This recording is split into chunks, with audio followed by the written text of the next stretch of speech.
If you were kidnapped and forced to face your deepest fears in the world's most horrifying experiment, what would you do? I'm going to break down the mistakes made, what you should do, and how to beat the evil scientist in Rupture.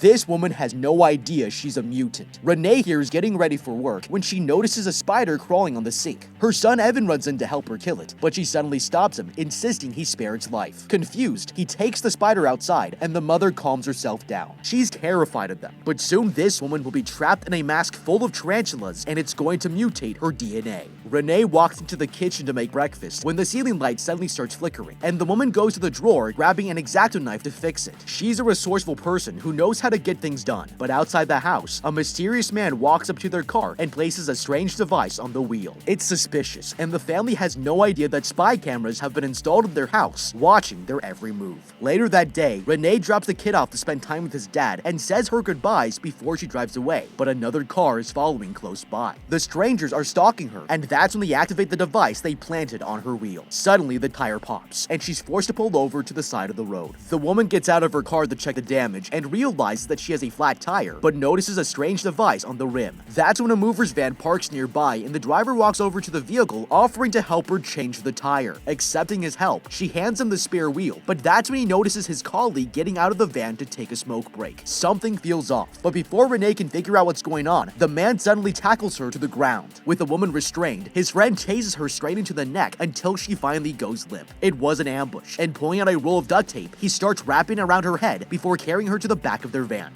Okay, Renee here should have seen this coming, because there were plenty of reasons to be skeptical about everything that just happened. First of all, as soon as she pulled over to the side of the road, it only took 15 seconds for another car to pull over and help her. Now that might not seem suspicious, but if there's a strange device attached to the same tire that just popped, you shouldn't automatically assume that it's a coincidence. If we look at where we are, this road is in the middle of nowhere with no houses, no street cameras, and no traffic. It's the perfect place to rob someone in broad daylight, so if a stranger walks up to me in this kind of setting, I would definitely be on my guard. Now, even though this guy seems really friendly, he's also wearing nondescript clothing, which makes it more difficult to describe him to the police. If he's driving a truck like this, he should probably have a uniform with a company logo on it, so dressing like this suggests he might be using gray man tactics and can't be trusted. Lastly, we can't ignore that while this guy was pretending to change the tire, another car parked in the middle of the road across from them, which is suspicious as hell. If Renee here was paying attention, these four strange occurrences in such a short amount of time was more than enough to realize that she was being ambushed. This is easily one of the most practical survival instincts to have, because staying alert to your surroundings and questioning everyone's motives can be enough to save your life. Now, this woman let her guard down, but there was still something she could have done to make it easier to escape. If you're being tied down, one of the best survival strategies is to expand your body to make sure they aren't able to tape you down tightly. If it were me, I would open my jaw as wide as possible, because when I close my mouth afterwards, it's going to be much looser than when it was wrapped. This makes it easier for me to remove the tape and shout for help, or even use it to choke my captors when the opportunity presents itself. This woman also has long hair, so if I were her, I would have used it to try covering as much of my face as possible, because it will be easier to slip out of the tape. The kidnappers sit Renee down and cuff her to the bench, as this old woman grabs a pair of scissors and cuts the mother's pants open. She then places a bucket directly underneath her, warning that it's going to be a long ride. It's humiliating, and the woman walks out of the van, leaving the mother trapped in darkness. The vehicles start driving down the road, and Renee tries to break free from the cuffs, but she can't escape. That's when she spots her jeans on the floor and remembers the box cutter she left in the pocket. Stretching her legs as far as she can, Renee drags the pants towards her, slipping the X-Acto knife into her boot. That night, the truck stops at a gas station, and the older woman comes back in to check on her victim. Taking out a scalpel, she cuts a hole into the tape and slips a straw inside to feed her water. That's when she reveals that sleeping pills have been dissolved inside, and Renee tries to spit it out, but there's nothing she can do to resist. The next morning, they strap her to a gurney and wheel her into a building until they reach a waiting room where they leave the woman behind. Terrified, Renee looks around and notices an injured man laying next to her. He explains that the kidnappers want to experiment on them, and she needs to remember the phrase G1012X. The mother tries asking where they are, but a guard walks in and takes the man away before he can tell her anything else. She's wheeled through the facility and moved to a separate room with no idea what the kidnappers want. It's terrifying, and this man tells her he needs to retrieve some tools before they begin. Lifting his bracelet to a scanner, the door unlocks and he walks out of the room.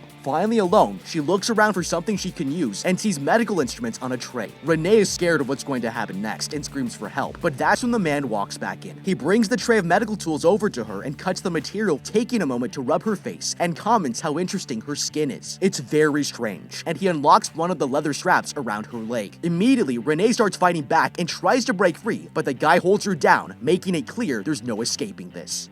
Okay, this place might look run down, but they have some pretty sophisticated technology in the building, and it's a good sign that escaping is unlikely. First of all, every one of her limbs have been strapped to a gurney, but even if she finds a way to free herself, she still has to get through that door. The problem is that it's triple bolted and can only be opened by a security bracelet attached to the staff's wrists. It's also likely there are cameras in the room watching her every move, and that means we aren't getting out of here without some help. Now, it might seem counterintuitive, but the truth is that during a kidnapping, the best chance you have to escape will almost always be during transport. It's very likely you'll be put in the back of a van or a car, and most trunks have an emergency release latch which often glows in the dark. During the van ride, if she had taken a step back to look at the situation, the woman would have realized that getting out of the handcuffs was not the right approach. There are 3 different pairs of cuffs on her, but the silver lining here is that they're all attached to the bench, and that means if she frees the bench from the floor of the truck, she might be able to escape. It just so happens that this truck floor has a thin layer of plywood on it, which means that this whole thing is being held down by only a few centimeters of loose wood. If you look here, you can also see that some of the screws are barely holding anything down at all. So if it were me, I would be spending all of my time trying to pull the bench up and out of the truck floor. You can also see here that the door might be able to be opened from the inside because there are these long metal poles that connect to the doorknob. If we pull these towards the center, it should open from the inside without the kidnappers knowing. Now, if we can't escape, it's important to keep track of how long we're traveling. If we can sense that the truck is moving at a steady pace, then they're likely driving on a highway. Since they're in the middle of kidnapping us, they won't be going over the average speed limit to avoid the cops, and this basic calculation gives us a rough idea of how far away we are from home. This is useful information because when we reach the kidnapper's base, if there's ever a chance of finding a phone, we'll be able to describe the building and give them a search radius to look for us in. Now, for the same reason, if you're being wheeled through the building, it's important to memorize the layout as much as you can. These kidnappers were smart to blindfold her until she reached the room, but there's still a way to learn about our environment. If it were me, I would listen to the sound of the kidnapper's shoes and count the footsteps as they wheel me through the corridor, because it's going to give us a good idea of how far away I am from the exit. The man puts her pants back on, explaining to her that she'll be put through some brutal tests and will be lucky to survive. He quickly walks out of the room and leaves the mother alone as she listens to a test subject screaming, unable to do anything to help. Desperate to escape, she starts shaking her foot until the box cutter finally slides out of her boot. Renee might have a way to get out of here and begins to nudge it across the gurney before bouncing the box cutter closer to her fingers. That's when she hears a man call out through the air vents, and the test subject introduces himself as Blake. She asks how long he's been here, and the man reveals he doesn't remember, but warns her that every victim must go through an experiment, and she'll be forced to face the thing she hates the most. Nervous, she asks Blake if he knows anything about G1012X, and the man has no idea what she's talking about. Frustrated, the woman struggles against her restraints, shaking the bed, and finally moves the box cutter in reach. That's when she hears a guard walk into Blake's room and turn on a power saw. It's horrible, and the woman can't do anything except listen to his screams. Later, Renee is cutting away at her restraints, but notices the door suddenly unlocking. The bald man and his assistant walk in to check on their test subject, but the woman refuses to cooperate. She wants to know if Blake is still alive, and the man tells her there is nobody in the room next door. He's messing with her mind, and the researchers put on goggles before setting up a video camera to record everything that's about to happen. Renee begs them to let her go, promising to keep this place a secret, but they ignore her pleas for help. Terrified, she asks if they've taken her son, and the kidnappers reassure the mother that he's safe with his father for now, making it clear they're keeping a close eye on her family.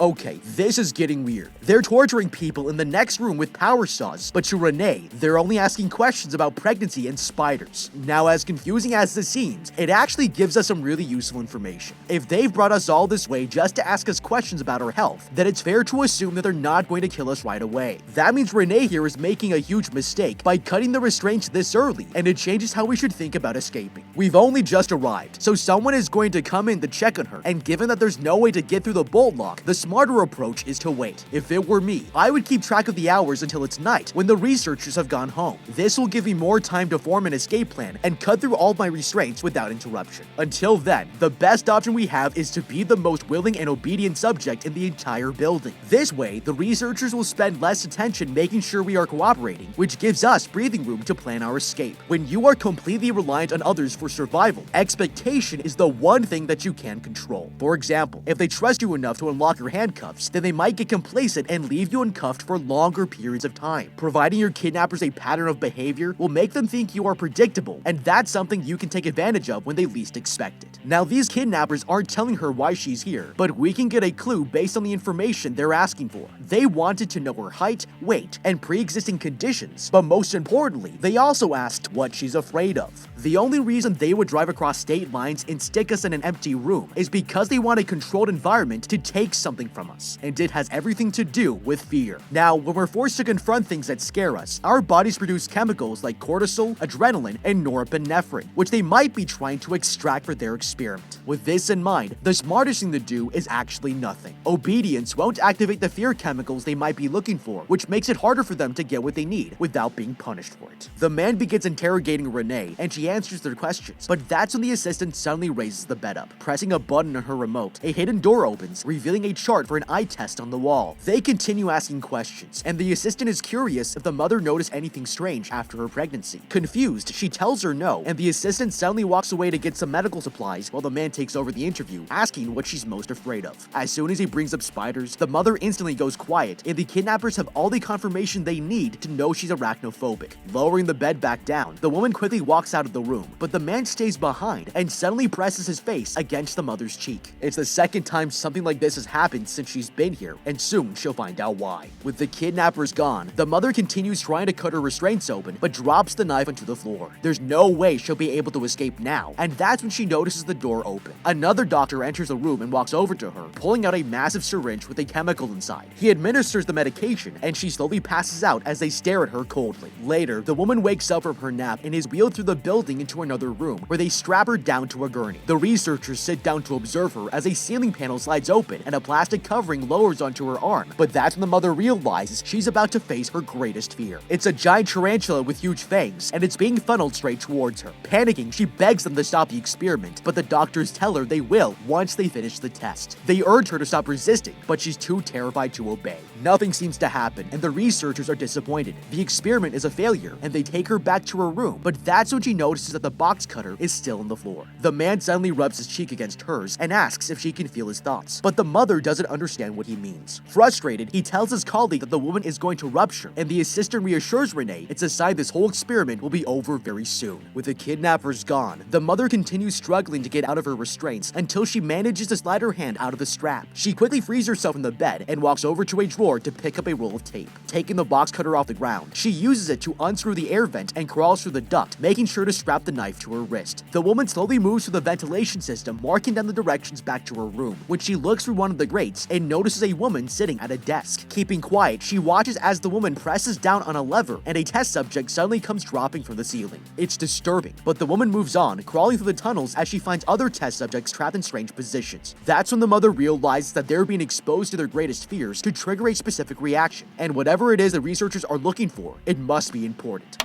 Okay, this is impressive. The woman actually managed to escape and even made sure she wouldn't get lost by taping arrows to mark which direction she went. It's incredibly resourceful, but the problem is, Renee has no idea where she's going. As soon as the researchers notice her room is empty, it'll be obvious where she's hiding, and it won't take long to bring the woman back. That's why we need to get through these experiments first and wait for a better chance to escape. Now, fear is the mind killer, but there's actually a great way to trick your brain to shut it out completely. The human fear impulse comes from the amygdala, which generates our fight or flight response to any threat we face. What people don't know, however, is that fighting doesn't necessarily mean you have to become aggressive. This is a common misconception, and understanding this is going to help us hack our own brains so we won't give the researchers what they want. Now, the woman has no control over what's happening and can't run away, so our only option is to fight back, but since we're strapped down, we can't use violence. That's why if it were me, I would hack my fight or flight impulse by changing my perspective that this was not a spider, but a cute and fluffy rabbit. It might sound crazy, but the reason this works is because when we have no choice, the human brain is forced to change how it interprets the threat. Fortunately, this very concept has actually been studied in one of the most famous experiments of the 20th century called flooding. Thomas Stanfield proved that by exposing someone to their greatest fears with no way to avoid it, they become less afraid of it over time, and this psychological breakthrough would work perfectly for us here. The convenient truth is, tarantulas are not an aggressive species and are even sold as pets around the world. Even when they do attack you, you, their bites carry venom that's weaker than a bumblebee's. If we tell our brains the spider is completely harmless, then exposure to the threat will prove that we have nothing to fear but fear itself, and the researchers won't be able to get the reaction that they're looking for. Continuing through the ventilation system, the woman breaks into a bathroom and climbs down. She rushes to a window hoping to figure out where she is, but only sees a parking lot with the vehicles that were used to kidnap her. That's when she hears footsteps getting closer and hides in the cabinet beneath the sink as fast as she can. Peeking through a crack, the mother watches two men walk in and overhears them talking about the other test subjects. 47 people have ruptured, but of the 25 women kidnapped, none of them can have children. The men quickly leave the bathroom, and with the coast clear, Renee gets out of the cabinet, climbing back into the air vent. Moving through the ventilation system, the mother finds an opening in one of the turns and discovers a ladder. She climbs it all the way to the roof, but finds the exit blocked by a rusty grate. It's too tough for her to break, and the woman has no choice but to find another way out. Later, Renee crawls through the air ducts until she finds this man strapped to a gurney. It's Blake, the test subject she was talking to through the vents. She enters his room, telling him they might be able to escape, but Blake has changed his mind, believing the kidnappers might let him go since he's in the middle of his final experiment. Curious, she asks if the doctor said anything else about G1012X, and the man reveals the kidnappers think he has it in his body. Suddenly, a snake slithers out from under the blanket, and the man begins to panic.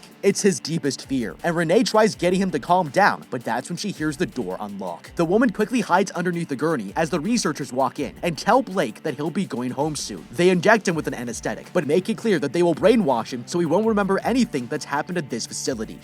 Okay, this woman is really lucky. She's been sneaking throughout the entire building, and it's incredibly risky, but there's actually a much better way to think about how to escape this place. Now, you might be thinking Renee should have escaped through the bathroom window, but if you look closely, we can see that it's at least 2 stories above the ground, and that means Renee is more likely to injure herself, making it easier for the researchers to capture her again. So this wouldn't be a viable escape strategy. One of the biggest advantages is that we have an X-Acto knife with us, meaning we can unscrew all the vents to access every room, with plenty of people in the building that can help us escape. If it were me, instead of kicking out every vent cover and giving away my hiding place, I would monitor the test subjects, waiting until they're alone so I can help set them free and join forces. The more people we save, the better chances we have of overpowering the researchers and brute forcing our way out of this building. The biggest problem here is that we're working against the clock, because eventually they're going to walk back into the room and notice Renee has gone missing. It doesn't take a genius to figure out that if she can't open the door, she must be in the ventilation shafts, so stumbling around the building is not going to be a working strategy for much longer. The smartest approach is to find something that increases your odds of survival, and in this situation, that's going to be another person. We can't forget that if our rooms have locks, it's very likely that the doors to the outside world have locks as well. Logically, that means we don't have a realistic escape strategy without attacking a researcher, and the best way to ensure this can happen is to have someone help you. That's why if it were me, trying to find Blake here would have been the first thing I did. From there, we can use our X-Acto knife to cut his restraints and wait in his room for a researcher to walk in. If he stays on the table and pretends he's tied down, they'll never know it's a trap, and we can sneak up behind them, close the door, and stab them with a knife. Then, Blake here could get up and help us knock them out before they're able to call for help. We can take their security bracelets and quickly leave the building before anyone realizes we're gone. The doctor grabs Blake's bed and begins moving him into the hallway, never noticing Renee sneaking behind them. The woman closes the door, but the mother manages to keep it from shutting and walks into the hall. This is the perfect opportunity to escape, and she begins looking for an exit. Making her way to the elevator, she steps inside and tries to head to the top floor, but the control panel won't let her go up. Renee heads out, carefully moving through the hallways until she finds what looks like an office. Peeking inside, she sees a map marking different locations around the world, and is horrified to realize this organization is operating internationally. Spotting a cabinet full of security bracelets, the mother heads into the office and tries to open the cabinet door, but it won't budge. That's when she hears a toilet flushing and panics. Someone's inside, and the woman runs out of the office, terrified that she might get caught. Spying on the guard, the woman is shocked as she notices him take out his contacts, revealing that he has 3 pupils. These people aren't human, and Renee walks away trying to understand what she's just seen. Moving through the corridors, the woman finds a dead body on a gurney, but there's something wrong with him. The man's skin looks like it melted off, and he's covered in horrific scars. Suddenly, she hears a door open and hides in a supply closet as the doctors inspect the dead test subject. They're disappointed the guy failed to rupture, but the woman reminds them they still have Renee to experiment on, and is confident she'll rupture sooner than he thinks. Rushing back, the mother crawls into the vent and and heads to her room, making sure to cover up any evidence that she ever left. Quickly laying down on the gurney, she watches the researchers enter, and the man checks her pulse before leaving, as the assistant puts down a syringe full of chemicals. The woman tells her to stop resisting their experiment, and Renee points out that scaring her will only make her fight harder. Frustrated, the doctor makes it clear that they're trying to help, slipping a hand under the mother's shirt. Every researcher has tried to make skin contact with her for some reason, and the woman reassures Renee that her son will be alright as long as she follows the experiment.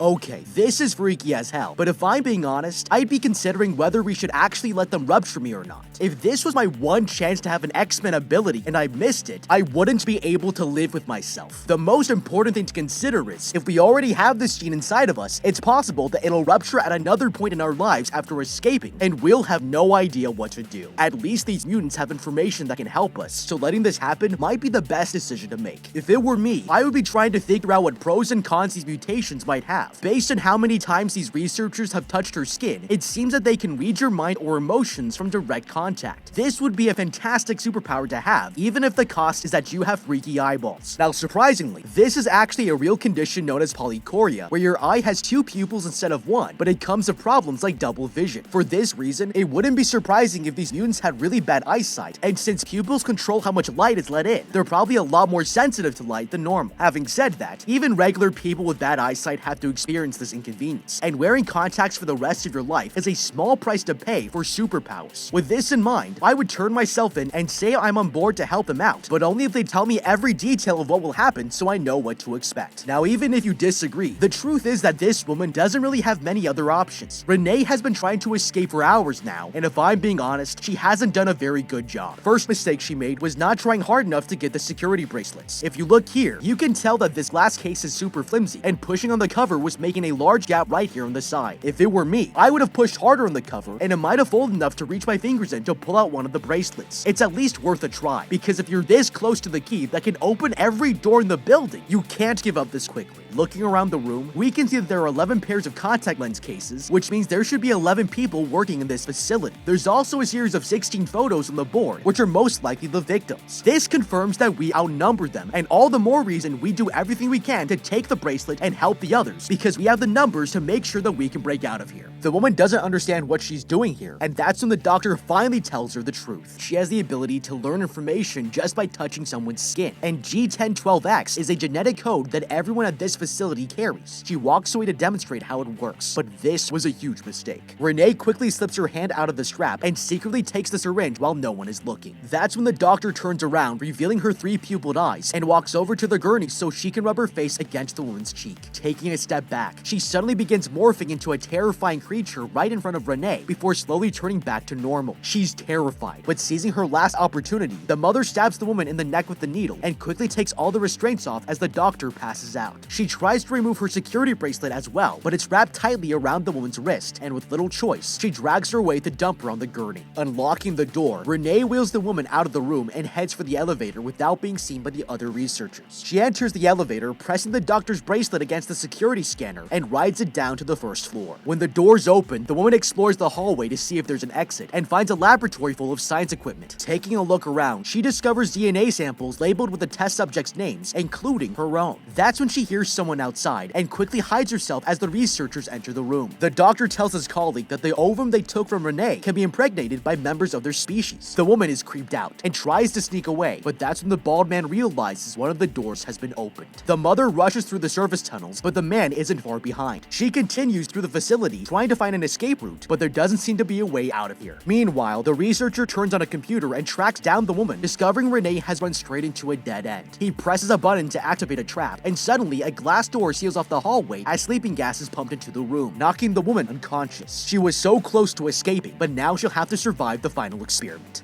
Okay, this is not good. Earlier in the laboratory, these researchers revealed they were hoping to use this woman to populate their mutant race. But the last time she was pregnant with an alien, it did not go well. Now, all jokes aside, this situation isn't as science fiction as it might seem. The doctor explained that their kind can learn information through skin contact, which is called extrasensory perception. But as crazy as it sounds, this is something that the United States government has spent millions of dollars investigating. In the 1970s, the US Army began studying sidekicks and tried to find ways to use mental powers like telepathy telepathy or mind reading to their advantage. Officially, the project was discontinued and deemed a failure, but exposing these people to their greatest fears might be the key that makes all the difference, and it most likely has something to do with a process called DNA strand breaking. These cells are the building blocks of genetic code, and they naturally break apart as we age, but it can be sped up if the DNA takes direct damage or our nucleotides become mismatched, making us literally mutate. What's fascinating is that chronic stress can actually damage the body on a cellular level after long-term exposure to hormones like the ones released when we are afraid. So as crazy as it sounds, the researchers here are using real scientific theory to mutate this woman's genome. Now, Renee here refuses to surrender, and that's admirable. This time, she explored more of the building than before, but if she was thinking ahead, she could have taken advantage of the mutants' weaknesses and used the building itself against them. The best opportunity she had to do this was in the service tunnel. As we can see here, there's a backup generator nearby that's most likely connected to these lights on the wall. I would have pulled the power cable out of the socket and shut off the light bulbs. This will leave the area in darkness and give us an advantage over the mutants. They have polychoria, so they're going to have a harder time seeing clearly now, and when one of them comes searching in this part of the tunnel, they're most likely going to turn the power back on to look for us. Once a researcher plugs the cable back in, we can sneak up behind them and take them out with the X-Acto knife. Then, we can search their body for valuables like a cell phone, car keys, or their security bracelet and make our escape. There's a chance this won't work, but it's better to fight back than to hide and hope you keep getting lucky. Later, Renee wakes up in a bedroom and realizing that she may never see her son again, breaks down into tears. Suddenly, researchers come into the room and reveal she's been unconscious for a day and a half. It doesn't feel like it's been that long, but this man explains that they experience time slower than a normal human. The mother is shocked, and that's when this woman decides to test her powers. She asks her what the document on this tablet is, and Renee immediately tells them it's her medical record. There's no way she could have known this, and the man remarks that it's a sign that she's becoming just like them. The woman is terrified that she's changing and asks to reunite with her son, but the man explains that it's a natural part of her evolution and she shouldn't resist. Showing surveillance footage of her family, they explain that rupturing her genes is actually a good thing. Even though she will lose all emotional attachment for her son, she will become part of a superhuman species and take over the planet. The mother can't believe what she's hearing and asks what happens if she fails to rupture. They make it clear the researchers will do everything they can to help Renee go back to her normal life, but there's a chance she will die during the rupture process. Dragging her into this chair, restraints suddenly pop out, trapping her in place, and a mask is strapped to her head. They attach a tube to this box, and spiders start crawling out. There's nothing she can do to get them off, and the researchers leave her alone to face her deepest fear. Terrified, she starts screaming and tries to rip off the mask, but it's no use. The woman runs straight for the observation room and slams the mask against the window to break it, but her plan is about to fall apart. Suddenly, she goes completely still, and the doctors watch as she ruptures, her face transforming until the mask breaks off. The experiment was a success, and the researchers let Renee return home, but something is wrong. Her behavior has completely changed, and the doctor warns her to keep what happened at the lab a secret no matter what. Going downstairs, she greets her son, and he can tell she's acting strange. She sits next to him, telling the boy that she's found some tutors that can help him with his studies, but he doesn't trust her and wants nothing to do with it. He leaves the kitchen, but as the kid walks away, he notices the people from the research lab standing outside their home. The mother welcomes them in, but she sees they've brought a taser with them. It's a sign they're up to no good, and that's when the researchers give her some shocking news. Since she's passed her DNA onto her son, they believe he might be able to have children with the same powers and propagate their species. The leader asks her where the boy is, and she tells them he's upstairs. Moving in, the men quickly head to the second floor to kidnap him, but the woman's maternal instincts kick back in, and she quickly warns her kid to escape. The boy climbs out of his bedroom and lands in the backyard before riding away on his bicycle. It's clear that even after she ruptured, she still cares for her son, but the leader tells the mother that as long as they have her, the boy doesn't matter. They will force Renee to give birth to a new generation of ruptured children and dominate the world. It's a horrifying fate, and unfortunately for them, they don't realize they'll be paying child support for the rest of their lives. But what do you think? How would you beat rupture?